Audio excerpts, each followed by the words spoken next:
সকালে তোমাদের সাথে এসেছিলাম, কথা বলেছিলাম, তারপর আর তোমাদের সামনে আসা হয়নি। মানে কি বলবো, আমার বিপদ যেন পিছন ছাড়ছে না। মানে শত্রুও যদি কারো ওপর বদলা নেব ভাবে না, তাহলেও সে মনে হয় একটু টাইম দিয়ে দিয়ে বদলাটা নেয়, যে ঠিক আছে এ তো বিধ্বস্ত, একে একটু সময় দিই, তারপর নেক্সট বার করব। কিন্তু মানে শত্রু আমার অবস্থা শুনলে বা জানলে মায়া করবে, কিন্তু জানি না যে কেন আমার সাথে এই রকম হচ্ছে বা ঠাকুর কি চায়, আমি কিছুই বুঝতে পারছি না। তোমরা তো সবই জানো আমার হাজব্যান্ডের কি হয়েছে বা কি পরিস্থিতিতে আমরা চলছি। এখন আজকে হঠাৎ করে, যেহেতু আজকে তাড়াহুড়ো ছিল, রান্নাবান্না করব, সবার জীবনে একটু শখ আহ্লাদ থাকে, নিজের সব শখকে যদি মেরে দেওয়া যায় না, তাহলে মানে বাঁচার মানেটাই হারিয়ে যায়। তো সন্তানের সুখ তো আছেই। সোনাইকে সকালবেলা একটু আবির লাগিয়েছিলাম, তারপরে এক দুটো ফটো তুলেছি, ঠিক আছে। তারপর ভেবেছিলাম যে রান্নাটা আমি কমপ্লিট করে নিয়ে আমি নিজেও একটু রেডি হব, ফটো তুলবো, এক দুটো রিলস বানাবো, এক দুটো শর্ট ভিডিও বানাবো, এরকমই একটা প্ল্যান ছিল। ফুল টুল সব এনে রেখেছিলাম। তারপরে কাপড় জামা অনেকগুলো কেচে আমি মিলতে যাচ্ছিলাম। আমার ঘর থেকে যে নামার জায়গাটা ওটা একটু ডাউন, তো সেটাতে পাটা মুচকে গেল, বাঁ দিকের পাটা। এত ব্যথা, এত যন্ত্রণা, কতক্ষণ পর্যন্ত বসে থাকলাম। তারপরে ওতে মুভ টুব সব লাগানো হলো। অনেকক্ষণ পর যন্ত্রণা সহ্য করতে না পারে একটা যন্ত্রণার ওষুধ খেলাম, খেয়ে তারপর রান্না করেছি। বরের এখন এরকম হাত, বর তো রান্না করতে পারবে না, নাহলে সেই করে দেয়। পেশার রান্নাবান্না আমার বর করে, কেন মিথ্যে কথা বলবো, আমি জোগাড়ে থাকি, রান্নাটা বর করে। হ্যাঁ, তারপরে ওই পা নিয়ে রান্না করলাম,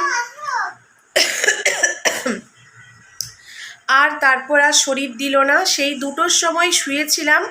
কি রান্না করেছি, কি খেয়েছি নিজেও জানি না। আমার ভাই এসেছে, পিসির ছেলে, তাকেও খেতে দিয়েছি। ওই পা ব্যথা নিয়েই সোনাইকে খাইছি, নিজেও খেয়েছি, আর তখন ভিডিও করতে পারিনি।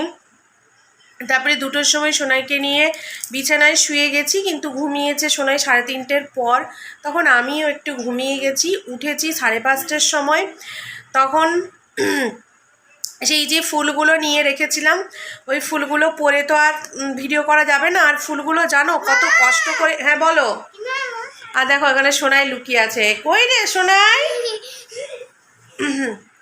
ফুলগুলো এত কষ্ট করে আমি তুলে এনেছিলাম গাছ থেকে, কি বড় উঁচু গাছ, সেখানে একটা বড় ডান্ডা নিয়ে যে মেরে মেরে ফুলগুলোকে তুলে এনেছিলাম, জানো তো।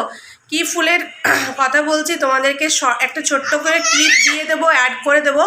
এই ফুলটার নাম না, শোনাই দাঁড়াও, এই ফুলটার নাম না আমি জানি না, তো তোমরা যদি কেউ জানো অবশ্যই আমাকে কমেন্ট করে জানিও। তো তোমরা যদি ফুলটার নাম জানো অবশ্যই আমাকে কমেন্ট করে জানিও। আর বলার মতো কিছু নেই, তাই ওই ফুলটা মাথায় লাগাবার কথা ছিল, হাতের মধ্যে লাগিয়েই একটু এক দুটো ফটো তুলেছি, সেটা তোমাদের সাথে শেয়ার করব।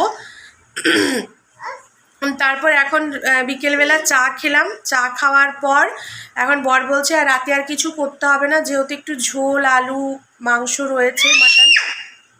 দেখছো কি বদমাশিটা করছে সোনাই। তো বলছে মুড়ি খাবো, একটু পকোড়ি বানিয়ে দেবে খালি। তো ওটা দিয়ে আমরা দুজন খেয়ে নেবো মুড়ি। আর সোনাইও যেহেতু দুপুরবেলা খাসি মাংস খেয়েছে, ওকেও রাতে দুধ রুটি দেবো না, ওকে একটু মুড়ি দেবো। কি বদমাশিটা করছে দেখো দেখো।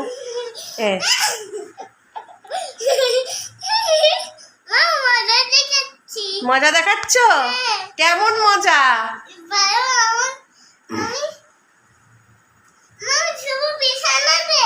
বিছানা দাও বলতে হয়, বলো। হ্যাঁ, সোনাই প্রথমে আগে দাও দাও করেই কথা বলতো, জানি না তুই বলা কোথা থেকে শিখেছে, তা এখন আবার সব কথাতে তুই বলে। ওইটাই ওকে শেখাতে হয়, যে না বাবা তুই না তুমি বলো, তখন আবার তুমি বলে।